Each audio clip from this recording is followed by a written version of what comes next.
வணக்கம். இன்று 2015 ஆண்டு டிசம்பர் மாதம் 28ஆம் தேதி திங்கட்கிழமை. இன்றும் இலங்கையில் வெளியான பத்திரிகைகளில் நமது பார்வை செலுத்தும். அந்த வகையில் வீரகேசரி, தினகரன், லங்கா தீப மற்றும் டெய்லி மிரர் ஆகிய பத்திரிகைகள் எமது கரம் கேட்டியுள்ளன. முதலில் வீரகேசரி பத்திரிகை எடுத்துக்கொண்டால், கூட்டமைப்புக்கு சாதகமாகவே தமிழ் மக்கள் பேரவை கடமையாற்றும், சகலரும் ஒத்துழைப்பு வழங்க வேண்டும். இரண்டாவது கூட்டத்தில் முதலமைச்சர் விக்னேஸ்வரன் என்பதுதான் இந்திய வீரகேசரி பத்திரிகையின் பிரதான தலைப்புச் செய்தியாக வெளியாகி இருக்கின்றது.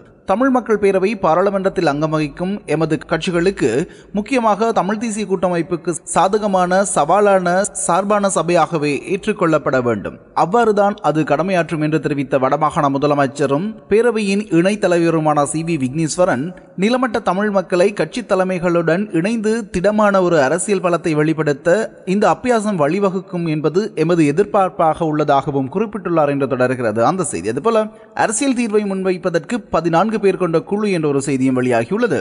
தமிழ் மக்களுக்கான அரசியல் தீர்வு தொடர்பான விஞ்ஞாபன பூர்வமான ஆவணம் ஒன்றை முன்வைப்பதை நோக்காக கொண்டு தமிழ் மக்கள் பேரவையால் 14 பேர் கொண்ட உபகுழு ஒன்று உருவாக்கப்பட்டுள்ளதோடு ஆலோசனைகளை வழங்குவதற்கு 5 நிபுணர்கள் நியமிக்கப்பட உள்ளார்கள். தமிழ் மக்கள் பேரவையின் 2வது அமர்வு நேற்றைய தினம் யாழ் பொது நூலகத்தில் இடம்பெற்றது. இதனையடுத்து நடைபெற்ற ஊடகவியலாளர் சந்திப்பிலேயே மேற்குறித்த உபகுழு உருவாக்கம் மற்றும் ஆலோசனையாளர்கள் நியமனம் தொடர்பான அறிவித்தல் விடுக்கப்பட்டுள்ளது என்று தொடர்கிறது அந்த செய்தி. அதுபோல கழிவு எண்ணெய் விவகாரம், சுன்னாகத்தில் ஆர்ப்பாட்டம் என்ற ஒரு செய்தியும் வெளியாகியுள்ளது. கழிவு எண்ணெய் கலப்பால் பாதிப்படைந்த நீரை குடிக்கலாமா, குடிக்க கூடாதா என்ற கேள்வி எழுப்பி வடமாகாண மத்திய அரசாங்கங்களை பதில் கூறுமாறு வலியுறுத்தியும் கவனஈர்ப்பு போராட்டம் நேற்றைய தினம் சுன்னாகம் முனியப்பர் கோவில் அடியில் இடம்பெற்றது என்று தொடர்கிறது அந்த செய்தி. அதுபோல இனப்பிரச்சினைக்கு தீர்வு காணும் வகையில் புதிய அரசியல் அமைப்பு அமையும், அமைச்சர் ராஜித கூறுகிறார் என்ற ஒரு செய்தியும் இந்திய வீரகேசரி பத்திரிகையின் முற்பக்கத்தில் வெளியாகியுள்ளது. போர்க்குற்ற விசாரணைகள் மாத்திரம் தமிழ் மக்களின் பிரச்சினை என்றால் அதற்கான தீர்வு பெற்றுக் கொடுப்பது கடினமான ஒன்றல்ல. ஆனால் அதையும் தாண்டி தமிழ் மக்களின் உரிமைகளை வென்றெடுக்க வேண்டும்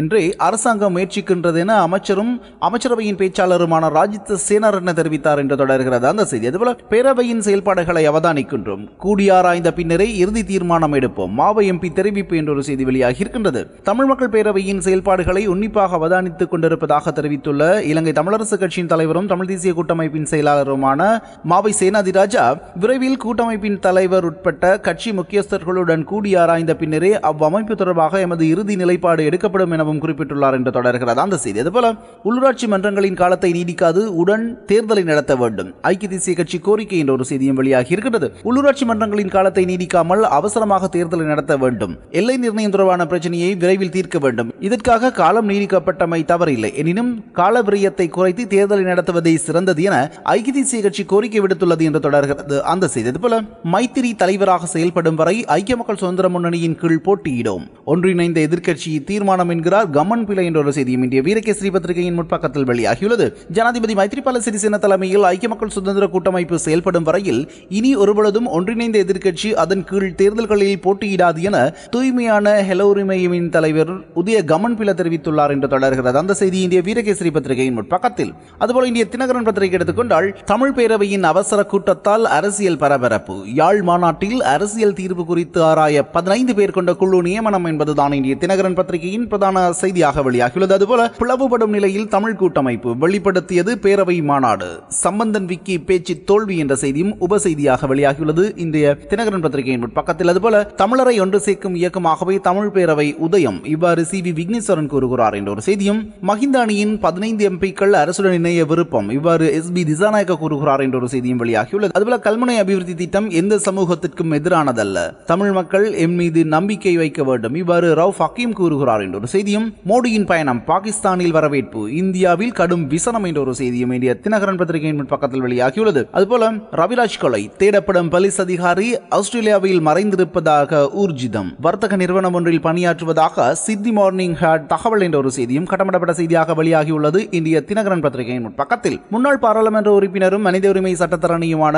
நடராஜா ரவிராஜின் படுகொலை தொடர்பில் தேடப்பட்டு வரும் போலீஸ் அதிகாரி ஒருவர் ஆஸ்திரேலியாவில் ஒளிந்திருப்பதாக ஆஸ்திரேலிய ஊடகம் ஒன்று செய்தி வெளியிட்டுள்ளது. குறித்த நபர் ஆஸ்திரேலியாவில் உள்ள சூழல் ஆலோசனை வர்த்தக நிறுவனம் ஒன்றில் பணியாற்றி வருவதாக சிட்னி மார்னிங் ஹெரால்ட் பத்திரிகை தெரிவித்துள்ளது என்று தொடர்கிறது அந்த செய்தி. அதுபோல கல்முனையில் இன்று தமிழர்கள் எதிர்ப்பு பேரணி என்ற ஒரு செய்தியும், திருக்கோவிலில் மினி சூறாவளி, வீடுகளும் சேதம் என்ற ஒரு செய்தியும் வெளியாகியுள்ளது. அதுபோல 114 சாரதிகளுக்கு எதிராக வழக்கு என்ற செய்தியும் இந்திய தினகரன் பத்திரிகையின் முற்பக்கத்தில் வெளியாகியுள்ளது. அதுபோல இந்திய லங்கா தீப பத்திரிகை எடுத்துக்கொண்டால் 23 உள்ளூராட்சி மன்றங்களுக்கான காலம் மேலும் 6 மாதங்களால் நீடிக்கப்பட்டுள்ளது என்ற ஒரு செய்திதான் இந்திய லங்காதீப பத்திரிகையின் பிரதான தலைப்புச் செய்தியாக வெளியாகியுள்ளது.